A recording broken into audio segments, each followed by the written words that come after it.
News নির্ভীকের পক্ষ থেকে সকলকে শুভেচ্ছা, অভিনন্দন, ভালোবাসা জানিয়ে নিউজ নির্ভীকে সকলকে স্বাগত জানাচ্ছি। আপনারা দেখছেন নিউজ নির্ভীক। আর আজ কম বেশি সন্ধে 7টায় দেখুন আন্তর্জাতিক বিভাগে গাজা ইসরায়েল কনফ্লিক্ট নিয়ে আরও একটা বিশেষ প্রতিবেদন, যার শিরোনাম হচ্ছে ইসরায়েলের লাভের চেয়ে তুলনাহীন ক্ষতি হলো গাজা যুদ্ধে। আন্তর্জাতিক সংবাদ মাধ্যমে লিখেছেন গিডিয়ন লেভি। চলুন বিস্তারিত দেখে নেওয়া যাক। গিডিয়ন লেভি লিখেছেন, 7ই এপ্রিল 6 মাস পূর্ণ হয়েছে ইসরায়েলের গাজা যুদ্ধের 6 মাস পূর্ণ হয়েছে গত 7ই এপ্রিল। যা এই অভিযানের কোনো মাইল ফলক হলো না, বরং এখন এটাই মনে হচ্ছে যে ইসরায়েলের কারোরই কোনো ধারণা নেই যে কিভাবে ইতিহাসের এই জঘন্যতম যুদ্ধ শেষ করতে হবে। এই যুদ্ধের খরচ ক্রমেই স্তূপাকারে বাড়ছে, যা যথেষ্ট উদ্বেগজনক। আর প্রাপ্তি বা লাভ তো নগণ্য, বলতে গেলে নেই একেবারে। সে কারণেই এখন আমাদের সমবেতভাবে সাহস সঞ্চয় করে বলতে হবে যে 6 মাস ধরে চলা বিপর্যয় থেকে মনে হচ্ছে যুদ্ধটা না হলেই ভালো হতো। ইসরায়েলের হাতে বিকল্প ছিল যুদ্ধে না যাওয়ার।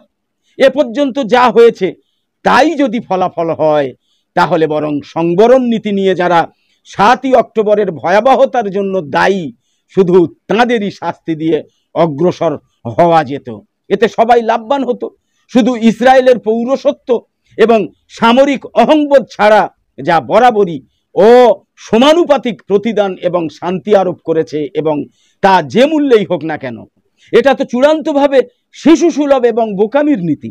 সবচেয়ে ভয়ের বিষয় হলো ইরানের বিরুদ্ধেও ইসরায়েল এই নীতি হয়তো অনুসরণ করতে যাবে। সর্বাধুনিক ভূমিভেদী রাডার দিয়েও গাজার ধ্বংসস্তূপ এবং কবরগুলোর ভেতরে গর্ত করে এই যুদ্ধে ইসরায়েলের জন্য লাভজনক একটা উপাদানও খুঁজে বের করা যাবে না। বিপরীতে তুলনাহীন ক্ষয়ক্ষতি তো খোলা চোখেই দেখা যাচ্ছে। অবশ্য আগেও এগুলো বলা হয়েছে, যদিও কোনো কাজ হয়নি। কিন্তু সবচেয়ে বড় সর্বনাশটা হলো দুনিয়া জুড়ে ইসরায়েলের নৈতিকতার ধস, যা প্রায় অফেরতযোগ্য। ইউক্রেন যুদ্ধের পর রাশিয়ার আরও কয়েক বছর লেগে যাবে আগের অবস্থানে ফিরে আসতে। ইসরায়েলকেও একইভাবে আরও অনেক বছর কাজ করতে হবে গাজা যুদ্ধের পর আগের অবস্থানে ফিরে যেতে। কিন্তু রাশিয়ার চেয়ে ইসরায়েলের অবস্থা তো অনেক নাজুক, অনেক কঠিন। তাহলে ফলাফল কি হতে পারে সেটা আপনারা কল্পনা করে দেখুন। বহির্বিশ্বে ইহুদি বিদ্বেষের মানে অ্যান্টিসেমিটিজমের ঘটনাগুলো আলাদা করে সরিয়ে রাখুন। সেগুলোর সামান্য কিছু হয়তো সত্যি। গাজায় ইসরায়েল যা করছে তা দেখার পর যে কারোরই ঘৃণা এবং বিদ্বেষ জন্মাবে।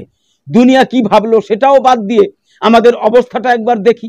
আমরা তো সবসময় ফিলিস্তিনিদের দুর্ভোগের বিষয়ে ঔদাসীন্য দেখিয়ে এসেছি, আর এবার আমরা এই চরম উদাসীনতার নতুন এক দানবীয় বিবরণী তৈরি করেছি। যুদ্ধের আগামী 6 মাস এই প্রথম 6 মাসের চেয়ে আরো খারাপ হতে পারে। রাফায় অভিযান চালানো হলে এতদিন আমরা যে গণহত্যা চালিয়েছি তার একটা ছোট বিজ্ঞাপন চিত্র, মানে মুভি ট্রেলার হিসাবে দেখা যাবে। সেক্ষেত্রে অবশ্য ইসরায়েলের উত্তর সীমান্ত উত্তপ্ত হয়ে উঠবে, ইরানও সংক্ষুব্ধ হবে। ভালো হয় পুরোপুরি বাস্তবসম্মত ভয়াবহ কিছু দৃশ্যকল্প তৈরি না করলে। সেদে তেইমান বন্দি শিবিরে নিয়মিতভাবে মানব দেহ থেকে বিভিন্ন অঙ্গ অপসারণ করা হয়ে আসছে, যার কোনো প্রতিক্রিয়া নেই। গাজায় 17,000 শিশু এতিম বা মা বাবা থেকে বিচ্ছিন্ন হয়েছে, তারও কিছু হয়নি। ইসরায়েলি চিকিৎসকরা সেদে তেইমানের বিষয়ে কোনো প্রতিবাদ করেননি। ইসরায়েলি সমাজসেবীরা গাজার ক্ষুধার্ত এবং নিহত বা হত্যা করা হয়েছে এমন শিশুদের বিষয়েও কোনো কথা বলেননি। আমরা তো দানবে রূপান্তরিত হয়েছি, শুধু আমাদের কর্মকাণ্ড দিয়েই নয়, বরং সব কিছুর ওপর আমাদের নির্লিপ্ততা দিয়েও আমরা দানবে রূপান্তরিত হয়েছি। এক সময় কিছু ইসরায়েলি ছিলেন যারা মর্মাহত হতেন এবং পদক্ষেপ নেওয়ার জন্য চিৎকার করতেন। তারা এখন প্রায় সবাই অতীত, তারা এখন প্রায় সবাই চলে গিয়েছেন। সেদে তেইমানের মাত্র একজন ন্যায়পরায়ণ চিকিৎসক একটা চিঠি লিখেছিলেন, তবে এখনো তিনি ওখানকার শয়তানদের সঙ্গে সহযোগিতা বজায় রেখেছেন কিনা সেটা কিন্তু জানা যায়নি, বা সেটা জানা যাচ্ছে না। 6 মাসের কিছু বেশি আগে অক্টোবরের 7 তারিখ রবিবার ইসরায়েলের বিবেক বোধ ধ্বংস হয়ে গিয়েছে, পুরোপুরি ধ্বংস হয়ে গিয়েছে।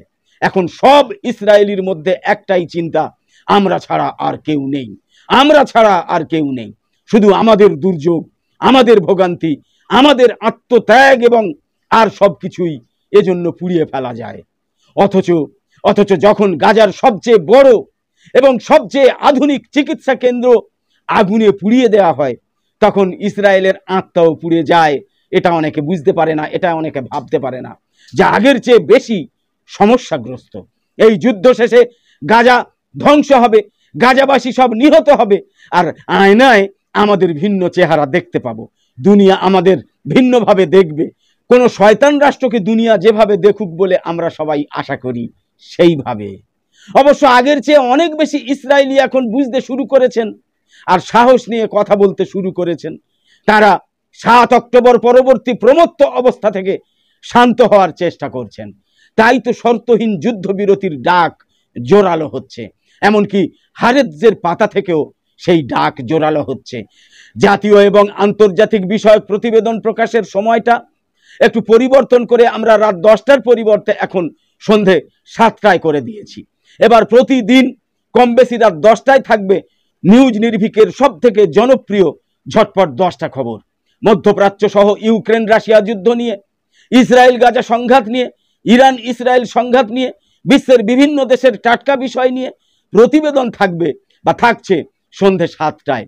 জানতে গেলে, দেখতে গেলে নিউজ নির্ভীকে আপনাকে তাই অবশ্যই চোখ রাখতে হবে। প্রতিদিনের নিয়মিত ঝটপট 10টা খবর আর জাতীয় এবং আন্তর্জাতিক বিষয় নতুন নতুন প্রতিবেদন ছাড়াও ভারতের 18তম লোকসভা নির্বাচনের গুরুত্বপূর্ণ খবরের আপডেট পেতে সাবস্ক্রাইব, ফলো, লাইক, কমেন্ট এবং শেয়ার করে নিউজ নির্ভীকের ইউটিউব চ্যানেল আর ফেসবুক পেজের সঙ্গে থাকুন। আর অনুরোধ করব, সাবস্ক্রাইবার আর ফলোয়ার হয়ে থাকলেও নিউজ নির্ভীক চ্যানেল বা নিউজ নির্ভীকের অনুষ্ঠান অবশ্যই নিয়মিত দেখুন।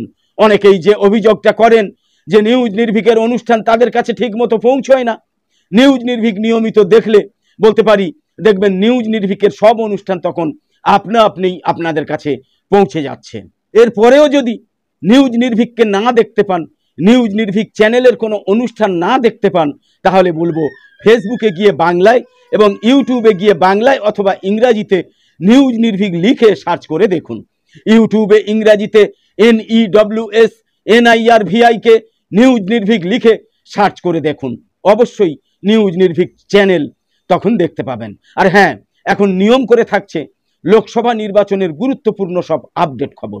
ভারতের 18তম লোকসভা নির্বাচন নিয়ে বিশেষভাবে থাকছে সমস্ত রাজনৈতিক দলের মিটিং মিছিল, যতটা পারা যায় মিটিং মিছিল, সভা সমাবেশের লাইভ সম্প্রচার, সরাসরি সম্প্রচার থাকছে। প্রার্থী বা নেতাকর্মীদের যতটা পারা যায় সাক্ষাৎকারও। তাই বলবো ব্যতিক্রমী খবরাখবর সহ সব ধরনের ভিডিও এবং লাইভ সম্প্রচার দেখার জন্য নিউজ নির্ভীকে অবশ্যই চোখ রাখুন আর অবশ্যই নিউজ নির্ভীকের সঙ্গে থাকুন। তো আপাতত শেষ করছি, পরের পর্বে আবার দেখা হবে। সকলে খুব ভালো থাকুন, সুস্থ থাকুন। ধন্যবাদ।